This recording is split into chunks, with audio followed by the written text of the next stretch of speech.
નમસ્કાર મિત્રો, આજના વર્ચ્યુઅલ ક્લાસરૂમ ટ્રેનિંગ પ્રોગ્રામમાં આપ સૌનું હાર્દિક સ્વાગત છે. મિત્રો, આઈટીઆઈમાં ચાલતા વાયરમેન ટ્રેડ અંતર્ગત આજે હું તમને કન્સીલ વાયરિંગ વિશે માહિતગાર કરીશ.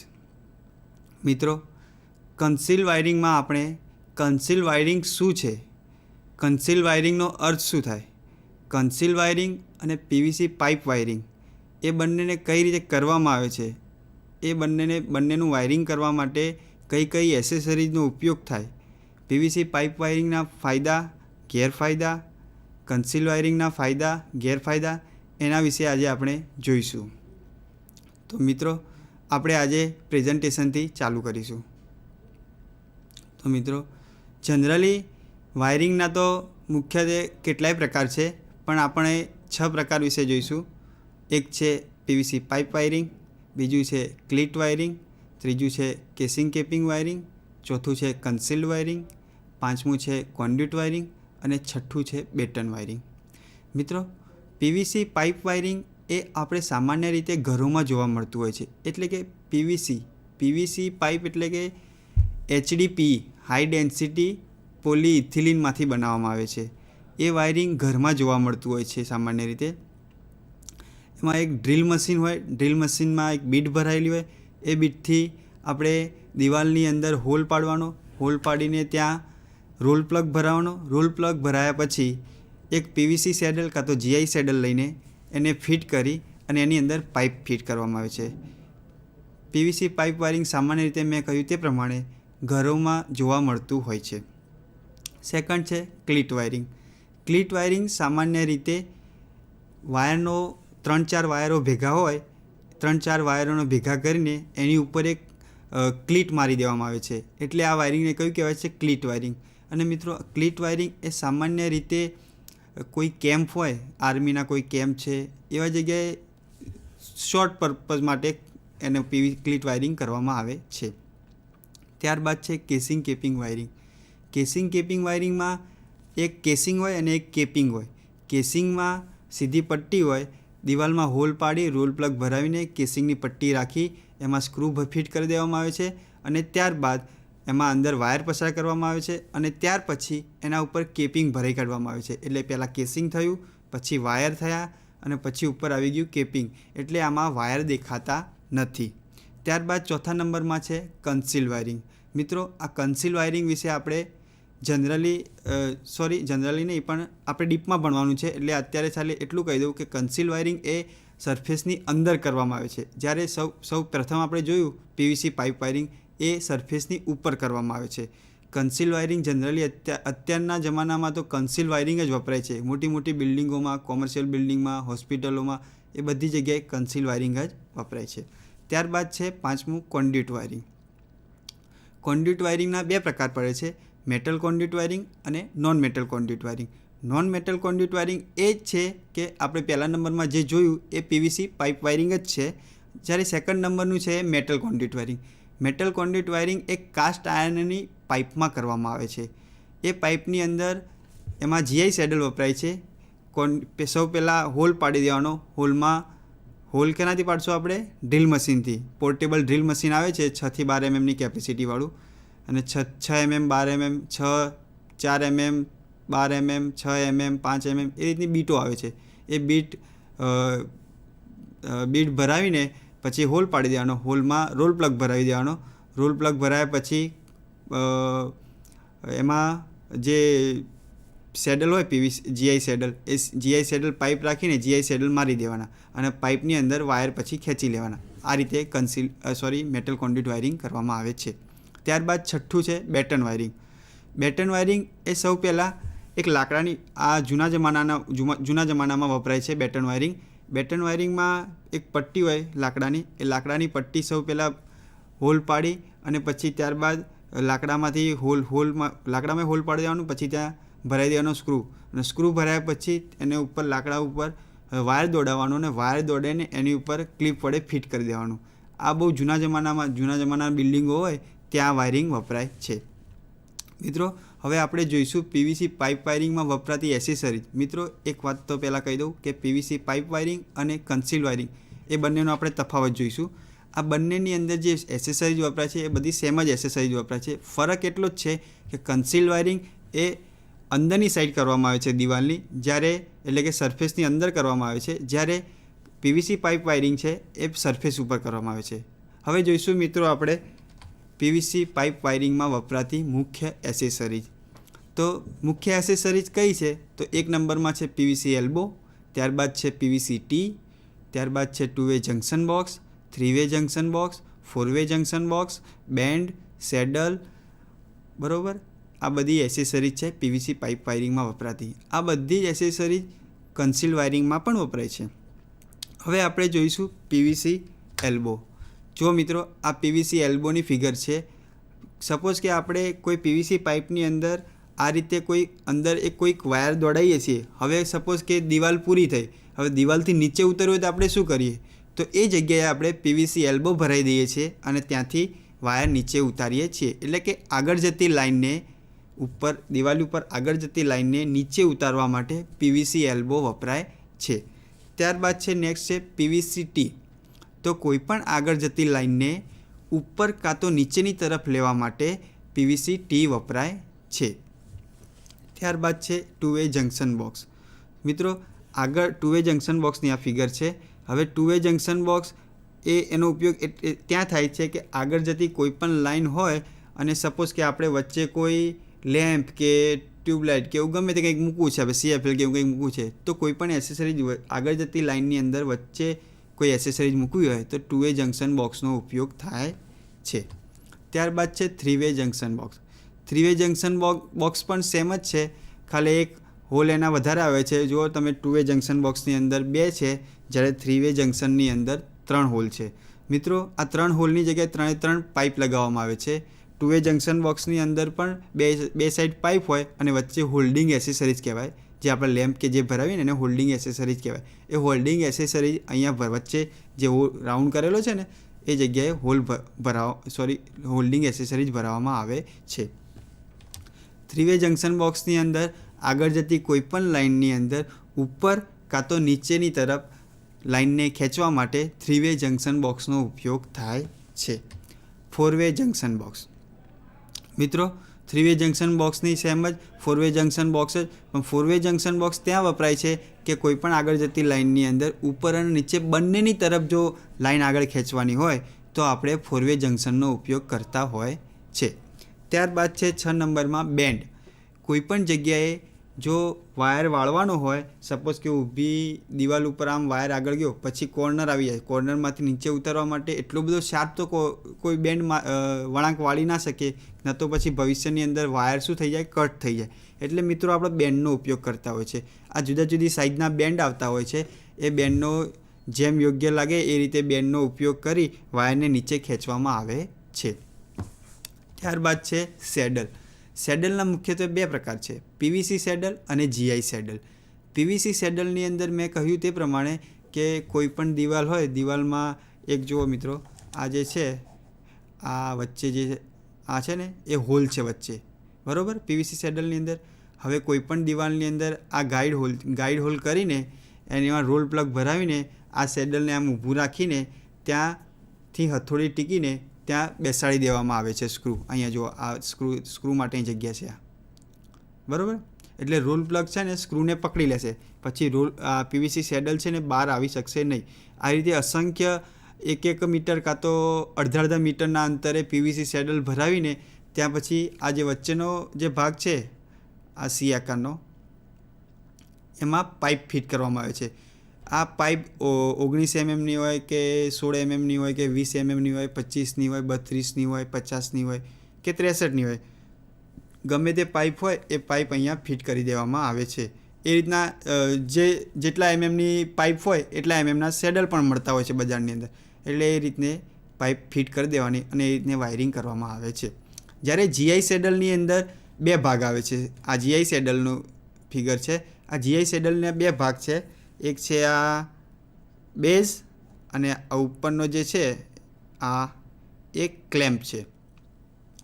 આ બેઝની અંદર 3 હોલ આપેલા હોય. 1, 2 અને આ 3.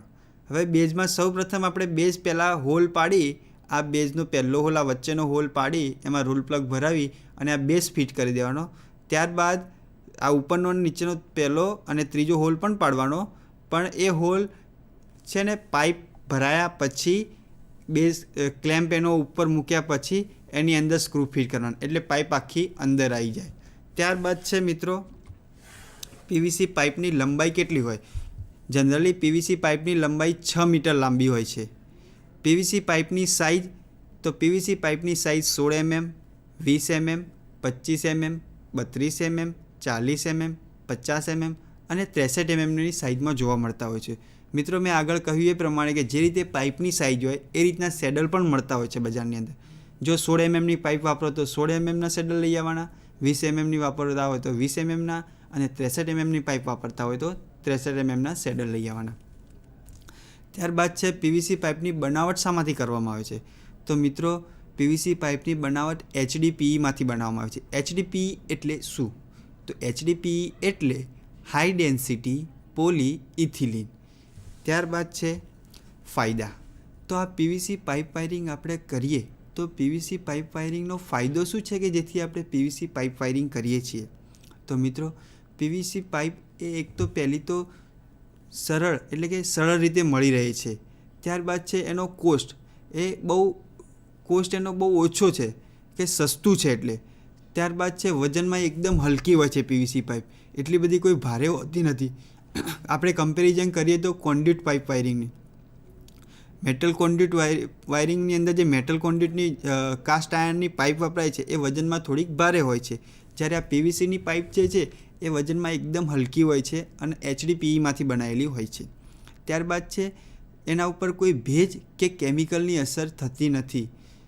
ત્યારબાદ છે સરળ મેન્ટેનન્સ. કોઈ પણ ફોલ્ટ થયો હોય તો ઇઝીલી આપણે પાઇપને કાઢી શકીએ, વાયરને બહાર કાઢી શકીએ, મેન્ટેનન્સ કરીને ફરી પાછી વાયરને ફિટ કરી, એલ્બો કાઢેલો હોય તો એલ્બો ફિટ કરીને કમ્પ્લીટ એમને એમ હતું એમને એમ થઈ શકે, એટલે કે ઇઝીલી મેન્ટેનન્સ થઈ શકે છે.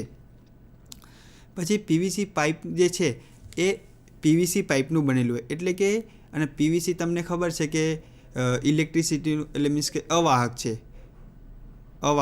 અવાહકનું બનેલું હોય છે, એટલે કે વીજ આંચકા સામે પણ રક્ષણ આપી શકે છે. મિત્રો ત્યારબાદ જોઈએ આપણે ગેરફાયદા. તો આ જે પીવીસી સેડલ ને GI સેડલ વાપર્યા એ એક આપણો ગેરફાયદો પણ થઈ શકે છે, કારણ કે જેમ જેમ સમય જતો જાય એમ પીવીસી સેડલ છે ને ઢીલા પડતા જાય. સ્ક્રૂ છે ને અમુક ટાઈમ થાય 3, 4, 5 વર્ષો જેવું થાય, એટલે અમુક ટાઈમ તો ભેજ કે એવું કંઈ કારણે છોડી દે પેલી પકડ અંદરથી, એટલે સમય જતાં પીવીસી સેડલ ઢીલા પડી જાય છે. જ્યારે GI સેડલ સમય જતાં કાટ ખાઈ જવાનો ભય રહે છે, એટલે GI સેડલ સમય જતાં કાટ ખાઈ જાય છે. મિત્રો આ પીવીસી પાઇપ વાયરિંગ કર્યું એનું આયુષ્ય કેટલું હોય છે? 20થી 25 વર્ષ જેટલું જ હોય છે. એટલે મેટલ કોન્ડ્યુટ વાયરિંગ અને કન્સીલ વાયરિંગ સૌથી વધારે જે વપરાતું હોય છે, મેટલ કોન્ડ્યુટ વાયરિંગ વપરાતું હોય છે, તથા કન્સીલ વાયરિંગ પણ વપરાતું હોય છે. ત્યારબાદ હવે જોઈએ એનો ઉપયોગ. તો પીવીસી પાઇપ વાયરિંગનો ઉપયોગ ક્યાં ક્યાં થતો હોય છે? તો સામાન્ય રીતે ઘરમાં જોવા મળતું હોય છે, 2 નંબર કોમર્શિયલ બિલ્ડિંગમાં પણ જોવા મળતું હોય છે, એપાર્ટમેન્ટમાં, જાહેર બિલ્ડિંગોમાં, હોસ્પિટલોમાં, ફ્લેટમાં, આ બધી જગ્યાએ પીવીસી પાઇપ વાયરિંગ જોવા મળતું હોય છે. આ થઈ ગઈ પીવીસી પાઇપ વાયરિંગ. હવે મિત્રો પીવીસી પાઇપ વાયરિંગ એ દિવાલની ઉપર કરવામાં આવે છે. મેં તમને પહેલાં જ કીધું કે પીવીસી પાઇપ વાયરિંગ એ દિવાલની ઉપર એટલે કે સરફેસની બહાર કરવામાં આવે છે, જ્યારે કન્સીલ વાયરિંગ એ સરફેસની અંદર કરવામાં આવે છે, એટલે કે દિવાલની બહારની સાઈડ કરવામાં આવે છે, જે આપણે નરી આંખે જોઈ શકીએ છીએ. હવે મિત્રો જોઈએ કન્સીલ વાયરિંગ. કન્સીલનો અર્થ જ છે કે છુપાયેલું. કન્સીલ વાયરિંગ એટલે છુપાયેલું વાયરિંગ. કન્સીલ વાયરિંગ મિત્રો કોઈપણ ઘરની અંદર કરેલું હોય તો આપણને ખાલી હોલ્ડિંગ એસેસરીજ અને માઉન્ટિંગ એસેસરીજ ખાલી જોવા મળતી હોય છે અને કંટ્રોલ સર્કિટ જ જોવા મળતી હોય છે, બાકી કોઈ અંદર કંઈ જોવા મળતું હોતું નથી. મિત્રો કન્સીલ વાયરિંગ ક્યાં ક્યાં જોવા મળતું હોય છે? તો કે ઘર, ઓફિસ, વર્કશોપ કે કોમર્શિયલ બિલ્ડિંગ માટે કન્સીલ વાયરિંગ એ સૌથી સલામત અને ઉત્તમ વાયરિંગ છે. અન્ય વાયરિંગની સરખામણીમાં કન્સીલ વાયરિંગમાં માત્ર હોલ્ડિંગ અને કંટ્રોલિંગ એસેસરીઝ બહાર જ દેખાય છે, બાકી કોઈ દેખાતું નથી. સ્વિચ બોર્ડનો ભાગ પણ અંદરની સાઈડ હોય છે, એમાં ખાલી ઓનલી સ્વિચ જ દેખાતી હોય છે. જ્યારે એમસીબી કે બધું જ ખાલી એમસીબી જ ખાલી બહાર દેખાતી હોય છે. અને લેમ્પ છે, ટ્યુબલાઇટ છે, એ હોલ્ડિંગ એસેસરીઝ કહેવાય કે જ્યાં માત્ર એક ખાલી બહાર જ દેખાતી હોય, એનો કોઈ પણ વાયર ક્યાંય બહાર દેખાતો હોય નહીં. બધા જ વાયર જે દિવાલ હોય દિવાલની અંદર કરવામાં આવે છે. હવે જોઈશું જેથી આ વાયરિંગ ખૂબ જ આકર્ષક દેખાય છે. મિત્રો, મેં તમને પહેલાં જ કીધું કે કન્સીલ વાયરિંગ અત્યારના જમાનામાં બહુ જ વપરાય છે, કારણ કે કન્સીલ વાયરિંગમાં કોઈ પણ પ્રકારનો વાયર દેખાતો નથી. એટલે મિત્રો, આપણા કોઈ પણ રિલેટિવ્સ કે આપણા કોઈ ઘરે આવેલા હોય તો આ બહુ વાયરિંગ બહુ સરસ કર્યું છે કે કન્સીલ વાયરિંગ છે કે આ તો કે બધું દિવાલની અંદર છે, ખાલી માઉન્ટિંગ એસેસરી દિવાલની બહાર દેખાય છે. હવે જોઈશું કન્સીલ વાયરિંગ એટલે શું. કન્સીલ વાયરિંગ એ બાંધકામ શરૂ થાય ત્યારથી જ વાયરિંગનું કામ શરૂ થઈ જાય છે. એટલે કે બાંધકામ સાથે સાથે તેને ધ્યાન આપવું પણ જરૂરી બને છે. જ્યારે મેં કહ્યું તે પ્રમાણે અન્ય પ્રકારના વાયરિંગનું કામ બાંધકામ પૂર્ણ થયા પછી શરૂ થાય છે, જ્યારે આ કામ એ બાંધકામ શરૂ થાય ત્યારથી જ શરૂ કરવામાં આવે છે. કન્સીલ વાયરિંગમાં છતના સેન્ટરિંગ સ્ટ્રક્ચર ઉપર મેટલ અથવા પીવીસી પાઇપ આકૃતિમાં આગળની પીપીટીમાં આપણે આકૃતિ જોઈશું દર્શાવ્યા મુજબ સેન્ટરિંગનું સ્ટ્રક્ચર ફિટ થયા પછી તરત જ ગોઠવવામાં આવે છે. જુઓ મિત્રો, અહીંયા ફિગર બતાવેલી છે. જો આ છત છે, આ આખી છત છે. હવે છતની અંદર આ ફ્રન્ટ સાઈડ છે, એની અંદર ત્યાં હોલ પાડેલો છે, એ ખાંચ પાડેલી છે. ખાંચની અંદર આ જે તમને ગોળ ગોળ દેખાય છે એ પીવીસી કાં તો મેટલ કોન્ડ્યુટની પાઇપ છે. એ મેટલ કોન્ડ્યુટની અંદર આ જે ગોળ ગોળ નાના નાના ગોળ ગોળ દેખાય છે એ બધા કંડક્ટરની સંખ્યા છે. જુઓ મિત્રો, આ દિવાલની અંદર વાયરિંગ કરેલું છે. આ પાઇપ છે, આ કંડક્ટરની સંખ્યા છે, આ એ મીન્સ કે વાયર છે, અને આ છત છે. ત્યારબાદ તેના ઉપર આરસીસીની છત ભરાઈ જાય છે. તેથી પછીથી તેમાં કોઈ સુધારો કરી શકાતો નથી. તેથી વાયરિંગનું પ્લાનિંગ ખૂબ જ અગત્યનું બની જાય છે. કન્સીલ વાયરિંગ માટે અમુક નિયમો છે, અમુક અગત્યના મુદ્દાઓ છે જેનો વિશે આપણે ચર્ચા કરીશું. તો એમાં 6 મુદ્દાઓ છે. એમાંથી પહેલો મુદ્દો છે લેઆઉટનો અભ્યાસ કરો. ત્યારબાદ વાયરિંગનું પ્લાનિંગ કરવું, સ્ટ્રક્ચરમાં પાઇપની દિવાલમાં ખાંચ પાડવી, એટલે કે દિવાલમાં થોડુંક કોતરણી કરવી. ત્યારબાદ છે વાયરિંગ ડ્રો કરી કનેક્શન કરવા, મીન્સ કે વાયરિંગ કરી એનું કનેક્શન કરી દેવું. ત્યારબાદ છે વાયરિંગનું ટેસ્ટિંગ કરવું. હવે સૌપ્રથમ જોઈએ આપણે લેઆઉટનો અભ્યાસ કરવો. લેઆઉટનો અભ્યાસ મહત્ત્વપૂર્ણ છે. લેઆઉટનો અભ્યાસ કરવાથી વાયરિંગના પોઈન્ટની સંખ્યા, એટલે કે કેટલા પોઈન્ટ લગાવવાના છે એ, પોઈન્ટનો પ્રકાર, લેમ્પ છે, ટ્યુબલાઇટ છે, પંખો છે કે એનો પ્રકાર, પછી પોઈન્ટની જગ્યા ક્યાં આ સાઈડ દિવાલ ઉપર લગાવવાનો છે, પેલી સાઈડ લગાવવાનો છે, આ સાઈડ લગાવવાનો છે, એ જગ્યા, કયો પોઈન્ટ ક્યાંથી કંટ્રોલ કરવાનો છે, એટલે 2 સ્વિચ બોર્ડ મૂકેલા હોય તો કયા સ્વિચ બોર્ડથી કયો લેમ્પ ચાલુ બંધ કરવાનો છે એનો અભ્યાસ, એનો પોઈન્ટ ક્યાંથી કંટ્રોલ કરવાનો છે એની માહિતી મળી રહે છે. ત્યારબાદ કોમર્શિયલ બિલ્ડિંગમાં એસી પોઈન્ટ અને એક્ઝોસ્ટ ફેન વગેરેના પોઈન્ટ સંબંધિત માહિતી મળી રહે છે, જેથી પ્લાનિંગ સારી રીતે થઈ શકે. એટલે કે લેઆઉટનો અભ્યાસ ખૂબ જ મહત્ત્વનો થઈ જાય છે. હવે છે વાયરિંગનું પ્લાનિંગ કઈ રીતે કરવું. તો મિત્રો, લેઆઉટ એવી રીતે તૈયાર કરવું કે જેથી ઓછામાં ઓછા બેન્ડનો ઉપયોગ થાય, અને આ માટે ટૂંકામાં ટૂંકા અંતરે પાઇપની ગોઠવણીનું પ્લાનિંગ કરવું જોઈએ. જો મિત્રો, આપણે બહારની સાઈડ પીવીસી પાઇપ વાયરિંગ કરીએ છીએ તો પીવીસી પાઇપ વાયરિંગ દિવાલને આમ આડી આવે, પછી કોઈ દિવાલ ઊભી હોય, કોર્નર આવી જાય તો આ રીતે આમ ઉતારતા હોય છે. પણ જો અને સપોઝ કે આમ ઉપર દિવાલમાં ચડાવીને પછી આમ કરીને પછી આમ આવીએ છીએ, તો અમુક ટાઈમે જો આજે કન્સીલ વાયરિંગ કરેલું હોય તો આમ ઊભું કરીને સીધું દિવાલ આમ છત ઊભી આવે ને તો એ છતની સીધી આમ કોર્નરમાંથી સીધી ખેંચી લેવાની. ટૂંકમાં પાયથાગોરસના ત્રિકોણ પ્રમાણે ખેંચી લેવાની. સપોઝ કે પાયથાગોરસનો નિયમ છે કે 3, 4 અને 5, 3 આ સાઈડ, 3 આ સાઈડ અને 5 આ સાઈડ. તો 3, 4 એ રીતે જવું તો એ 7 મીટર થઈ જાય, પણ સીધું જો ક્રોસમાં જતા રહીએ તો 5 મીટર થાય. એટલે અમુક પાયથાગોરસના નિયમ પણ લાગુ પાડવાના. ત્યારબાદ છે પાઇપનો રૂટ એવી રીતે મેં કહ્યું એ પ્રમાણે કે પાઇપનો રૂટ એવી રીતે નક્કી કરો કે જેથી ભવિષ્યમાં કોઈ ખીલ્લી છતમાં મારવી પડે નહીં. જો મેં વાત કરી એ પ્રમાણે બેન્ડ શક્ય હોય તેટલા છત અને દિવાલના જોઈન્ટની નજીક હોવા જોઈએ, જેથી દિવાલમાં પ્લાસ્ટર થયા બાદ ખાંચ પાડવાનું કાર્ય સરળતાથી થઈ શકે. સ્વિચ બોર્ડને મેઇન સપ્લાય પહોંચાડતી લાઇન અને કંટ્રોલ પોઈન્ટની પાઇપ એ બંનેને અલગ અલગ રાખવામાં આવે છે કે જેથી ભવિષ્યમાં કોઈ પણ ફોલ્ટ થાય તો એ લાઇન જ ખાલી ખોલવામાં આવે છે. 3 નંબરમાં છે સ્ટ્રક્ચરની પાઇપની ગોઠવણી કઈ રીતે કરવી. તો રૂમના સેન્ટરિંગનું માપ લઈને ફેન પોઈન્ટના ફેન હુક જંકશન બોક્સને ગોઠવવા. સેન્ટરિંગ એટલે કે કોઈ પણ બેડરૂમ હોય, બેડરૂમની વચ્ચેનો જે પોઈન્ટ હોય સેન્ટરની અંદર, એ સેન્ટરની અંદર ફેન હુક જંકશન બોક્સ ગોઠવવા. ત્યારબાદ છે ફેન પોઈન્ટના ફેન હુક જંકશન બોક્સ ગોઠવતી વખતે ખાસ કાળજી એ રાખવી કે જે જંકશન બોક્સને અંદર પોઈન્ટ લગાવે એ પોઈન્ટ બહુ અંદર ના જતો રહે. જો અંદર જતો રહેશે તો જ્યારે પ્લાસ્ટરિંગ વર્ક પૂરી થઈ જશે અને જ્યારે આપણે ફેન લગાવીશું તો ફેન અંદર જશે જ નહીં, કારણ કે પેલું બહુ અંદર ઉપરની સાઈડ જતું રહેશે અને આપણે ફેનનો પોઈન્ટ ત્યાં સુધી પહોંચશે નહીં, એટલે જેથી વાયરિંગ કનેક્શન કરવામાં મુશ્કેલી થશે. લાઇન પોઈન્ટ માટેના પાઇપને દિવાલ સાથે નીચે ઉતારવા માટે બેન્ડનો ઉપયોગ કરવામાં આવે છે. ઓછામાં ઓછી સાઇઝ પાઇપની 25 mmની વાપરવામાં આવે છે. આમ તો મેં કીધું તે પ્રમાણે 16ની, 20ની, 25ની, 32ની, 63ની, 50ની, 40ની કોઈ પણ સાઇઝની પાઇપ વાપરી શકીએ છીએ.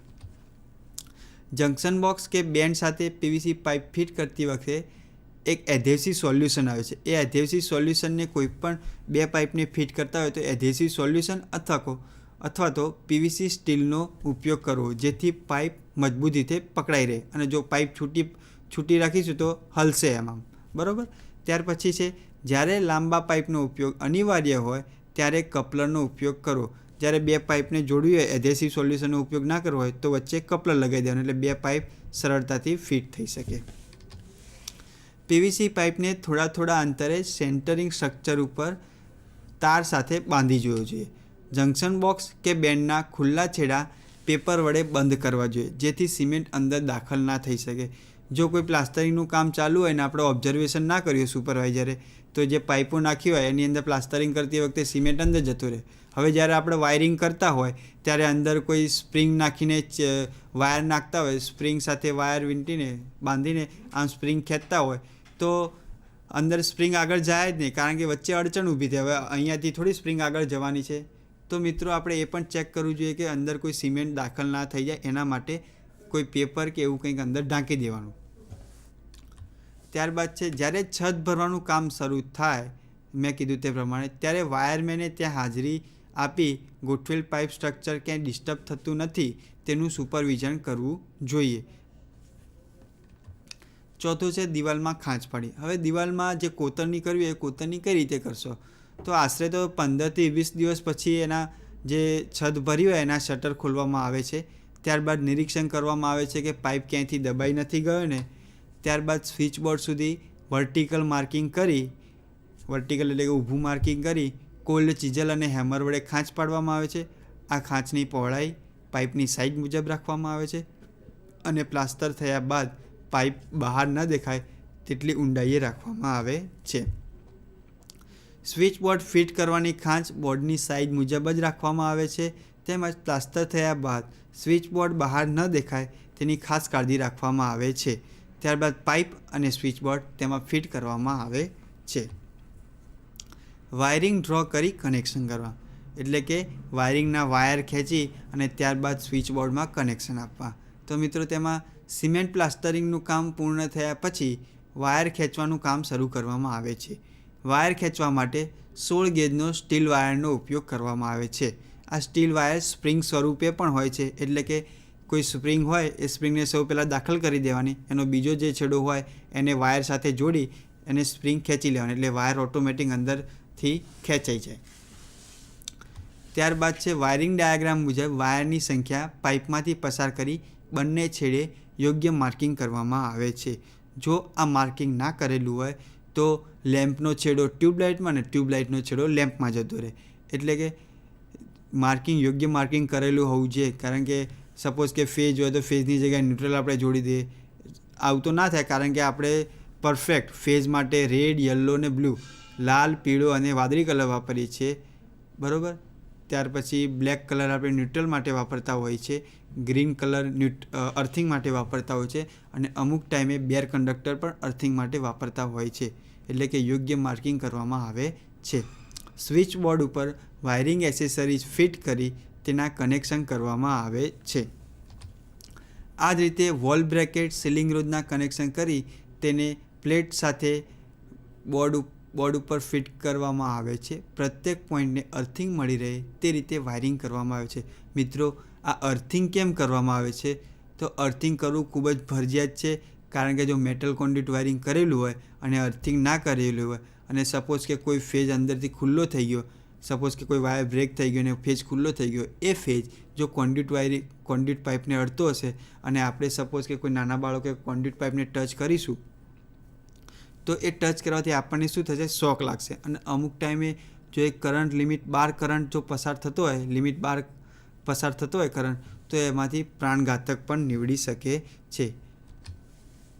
વાયરિંગનું ટેસ્ટિંગ.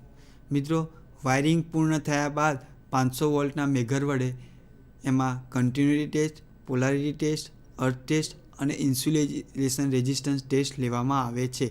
કન્ટિન્યુટી ટેસ્ટ એટલા માટે લેવામાં આવે છે કે કોઈ પણ વાયર વચ્ચેથી કંઈ બ્રેક તો નથી થઈ ગયો ને, એના માટે કન્ટિન્યુટી ટેસ્ટ લેવામાં આવે છે. એટલે કે ઓપન ટેસ્ટ પણ લેવામાં આવે છે. પોલારિટી ટેસ્ટ એટલે કોઈ ફેઝ અને ન્યુટ્રલ કોઈ ઇન્ટરચેન્જ તો નથી થઈ ગયા ને, એના માટે પોલારિટી ટેસ્ટ લેવામાં આવે છે. ઇન્સ્યુલેશન રેઝિસ્ટન્સ ટેસ્ટ એ વાયરનું ઇન્સ્યુલેશન કોઈ રિમૂવ નથી થઈ ગયું ને, કોઈ વચ્ચે ઇન્સ્યુલેશન રેઝિસ્ટન્સ ટેસ્ટ મેઘર વડે લેવામાં આવે છે ને 1 ઓહ્મથી ઓછું આવવું જોઈએ. ત્યારબાદ છે અર્થ ટેસ્ટ. મેં કહ્યું એ પ્રમાણે કે કોઈ વીજ આંચકો કે શોક કે એવું કંઈ લાગે નહીં, કોઈ અકસ્માત થાય નહીં, એટલા માટે આપણે અર્થ ટેસ્ટ લેવામાં આવે છે. મિત્રો, આ જોયું કન્સીલ વાયરિંગ. હવે કન્સીલ વાયરિંગના ફાયદા જોઈશું. તો એ યાંત્રિક નુકસાન સામે રક્ષણ પણ આપે છે. સપોઝ કે આ જોયું આપણે કન્સીલ વાયરિંગ, આપણે સરફેસ ઉપર કોઈ વાયરિંગ તો દેખાતું છે નહીં, કોઈ પણ પાઇપ કે એવું કંઈ દેખાતું તો છે નહીં, ખાલી હોલ્ડિંગ એસેસરીઝ અને કંટ્રોલિંગ એસેસરીઝ ખાલી માત્ર દેખાય છે. એટલે કોઈ નિસરણી કે એવું કંઈ ભારે વાહન લઈને જતા હોય તો દિવાલ સાથે અથડાય તો જો પીવીસી પાઇપ વાયરિંગ કરેલું હોય તો પીવીસી પાઇપ વાયરિંગ બ્રેક થવાની સંભાવના રહે છે. જ્યારે આ વાયરિંગની અંદર કોઈ પણ નુકસાન થતું નથી. પછી એપિયરન્સ એટલે કે દેખાવ, એનો દેખાવ સારો હોય છે. કોઈ પણ હોલ્ડિંગ એસેસરીઝ અને કંટ્રોલિંગ એસેસરીઝ સિવાયના બાકી કોઈ એસેસરીઝ બહાર દેખાતી નથી. પીવીસી પાઇપ, વાયર કે એવું કંઈ જ બહાર દેખાતું નથી. એટલે કે એનો દેખાવ પણ સારો હોય છે. ત્યારબાદ છે ભેજ સામે રક્ષણ. ભેજ સામે રક્ષણ પણ મળી રહે છે. કારણ કે કોઈ પાઇપ બહારની સાઈડ તો છે ને, બધી દિવાલની અંદરની સાઈડ છે. આગ સામે રક્ષણ. તો મિત્રો, આગ લાગે તો દિવાલની અંદરની સાઈડ છે, જો પીવીસી પાઇપ વાયરિંગ સરફેસ ઉપર વાયરિંગ કરેલું હોત અને સપોઝ કે રૂમની અંદર આગ લાગી છે તો આગ લાગવાને કારણે પીવીસી પાઇપ બળી જાત એટલે અંદરના વાયરનું ઇન્સ્યુલેશન પણ રિમૂવ થઈ જાય. વાયરનું ઇન્સ્યુલેશન રિમૂવ થઈ ગયું એટલે કદાચ જો ખુલ્લો વાયર રહી ગયો અને આપણે ટચ કરીએ તો શોક પણ લાગવાનો ભય રહે છે. એટલે આગ લાગવાનો પણ કોઈ ભય રહેતો નથી. ત્યારબાદ છે વાયરનું આયુષ્ય લાંબુ. કારણ કે વાયર અંદરની સાઈડ છે એટલે એનું આયુષ્ય પણ લાંબુ છે. વીજ આંચકા સામે રક્ષણ. મેં આગળ વાત કરી એ પ્રમાણે વાયરનો વપરાશ ખૂબ જ ઓછો. કારણ કે જો મિત્રો, પીવીસી પાઇપ વાયરિંગ કર્યું હોય તો દિવાલની સીધા કોર્નરમાંથી ઉપર ચડ્યા, કોર્નરમાંથી આડા આવ્યા, એ રીતનું કરીએ. એના કરતાં કન્સીલ જો વાયરિંગ કરેલું હોય તો કોર્નર ઉપર ચડ્યા, પછી ત્યારબાદ જો ડાબી સાઈડ જમણી સાઈડ જવાનું હોય એને કરતાં સીધું ઉપર ક્રોસની અંદર આ રીતે આમ પાઇપ ખેંચી લીધી હોય તો સરળ પડે. ત્યારબાદ એના છે ગેરફાયદા. તો ગેરફાયદામાં 1 નંબર છે વાયરિંગ ઇન્સ્ટોલેશનનો ખર્ચ વધારે આવે છે. ફોલ્ટ શોધવો ખૂબ જ મુશ્કેલ થઈ જાય છે. જો આ ફોલ્ટ ખૂબ જ શોધવો કેમ મુશ્કેલ થઈ જાય છે? કારણ કે જો આનો પાછો ઇન્સ્ટોલેશન પ્લાન એનો ના હોય આપણી પાસે તો આનો ફોલ્ટ તો કોઈ દિવસ શોધી જ શકીએ નહીં. ત્યારબાદ છે વાયરિંગ ઇન્સ્ટોલેશન માટે કુશળ વાયરમેનની જરૂરિયાત. કુશળ વાયરમેનની પણ જરૂરિયાત પડે છે. ફોલ્ટ સમયે વાયરિંગનો રૂટ શોધવો ખૂબ જ મુશ્કેલ થઈ જાય છે. કારણ કે જો આપણે આમ સીધો આમથી આમ એલ આકારમાં દોડાયો ના હોય અને સીધો એલ આકારમાં દોડાયો ના હોય અને ત્રોસમાં સીધો લઈ લીધો હોય તો કોઈ વાયરમેન કોઈ આવ્યો કે જે વાયરિંગ વખતે આપણે હાજર નહોતો તો એ તો ગોથાગાથામાં જ મરી જાય. કારણ કે વાયરનો રૂટ ખોદવામાં જ મરી જાય. જો ઇન્સ્ટોલેશન પ્લાન કે કોઈ ડાયાગ્રામ કે એવું કંઈ હોય તો એના થ્રુ એનો લાઈન સીધી ખબર પડી જાય અને ફોલ્ડ ક્યાં છે એ સીધી ખબર પડી જાય. હવે મિત્રો કન્સીલ વાયરિંગની અંદર કન્સીલ વાયરિંગ એટલે શું છે, કન્સીલ વાયરિંગ ક્યાં કરવામાં આવે છે, PVC pipe wiring, conceal wiring એ બંને વચ્ચેનો તફાવત, કન્સીલ વાયરિંગના ફાયદા ગેરફાયદા, પીવીસી પાઇપ વાયરિંગના ફાયદા ગેરફાયદા, આ બધાને વિશે આપણે આખા ચેપ્ટરમાં માર્ગદર્શન આપ્યું. આપ સૌએ મને સારી રીતે સાંભળ્યો એ બદલ ખૂબ ખૂબ આભાર.